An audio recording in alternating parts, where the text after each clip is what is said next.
پاکستان نے جن طالبان کے لیے الزامات برداشت کیے، آج وہی اسرائیل اور ہندوستان کے ساتھ کھڑے ہیں۔ وزیر دفاع خواجہ آصف نے کہا ہے کہ پاکستان نے جن طالبان کے لیے امریکہ اور مغربی ممالک کے الزامات برداشت کیے، دہشت گرد ملک کے طور مشہور ہوئے، آج وہی کابل، وہی طالبان اسرائیل سمیت ہندوستان کے ساتھ کھڑے ہیں۔ خواجہ آصف کا اپنے ایک بیان میں کہنا تھا کہ یہ میں نہیں کہہ رہا، یہ پراوین ساہنی کہہ رہے ہیں، جو بھارتی میڈیا کی مستند آواز ہیں۔ انہوں نے کہا کہ سینئر بھارتی صحافی اور دفاعی تجزیہ کار نے بھی کہا تھا کہ پاکستان کے خلاف آپریشن سندور پر دنیا بھر میں صرف اسرائیل اور افغانستان نے بھارت کی حمایت کی۔ یاد رہے کہ 2 روز قبل یہ خبر بھی سامنے آئی تھی کہ فوجی جارحیت میں پاکستان سے منہ کی کھانے کے بعد طالبان کی عبوری حکومت کے وزیر دفاع نے خفیہ طور پر بھارت کا دورہ بھی کیا۔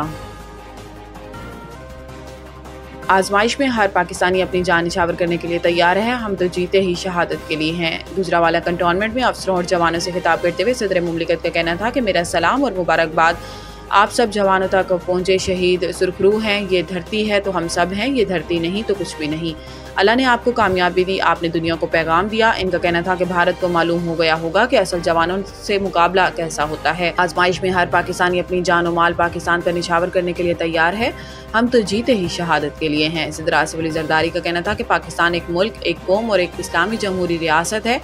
دشمن کی غلامی کسی غیرت مند پاکستانی کو قبول نہیں۔ آرمی چیف کے مشکور ہیں جو ہم دشمن کی آنکھوں میں آنکھ ڈال کر دیکھ سکتے ہیں۔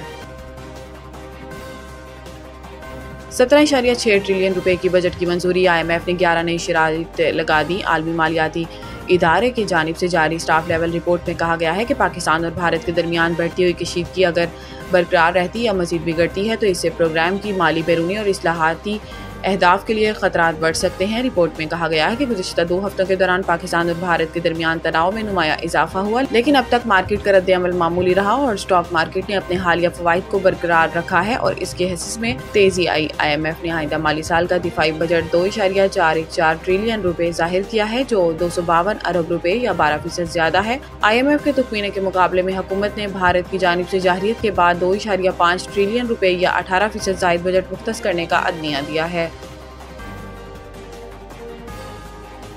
پختونخوا میں نیا اسکینڈل، سرکاری ادائیگیوں کے ذریعے 16 ارب 50 کروڑ نکالنے کا انکشاف۔ ایک نئی رپورٹ میں انکشاف ہوا کہ خیبر پختونخوا بھر کے اکاؤنٹنٹ جنرل دفاتر نے 2016 سے اپریل 2025 کے دوران پبلک ورکس ہیڈ G10113 سے 29 اضلاع میں 16 ارب 54 کروڑ روپے کی زائد ادائیگیاں کی۔ کنٹرولر جنرل آف اکاؤنٹس نے فوری تحقیقات کا حکم دے دیا کیونکہ یہ معاملہ صوبے کی تاریخ میں سب سے بڑے مالیاتی گھپلے کی شکل اختیار کر رہا ہے، جس میں مشتبہ رقم کا مجموعی حجم 56 ارب 50 کروڑ روپے تک جا پہنچا ہے۔ نئے اسکینڈل میں CNW پبلک ہیلتھ انجینئرنگ اور اریگیشن ڈپارٹمنٹ کی ملی بھگت سے اضافی رقم نکالی گئی۔ CGA نے اکاؤنٹنٹ جنرل خیبر پختونخوا کو ہدایت کی ہے کہ وہ 20 دن کے اندر انکوائری مکمل کر کے رپورٹ جمع کروائیں۔ ذرائع نے اس نمائندے کو بتایا کہ حکام نے تحقیقات کے لیے ایک کمیٹی بنانے کی ہدایت کر دی ہے جو معلوم کرے گی کہ زائد ادائیگیاں کیسے ہوئیں اور اس کے ذمہ دار کون ہیں اور وصولی کے اقدامات کیا ہوں گے۔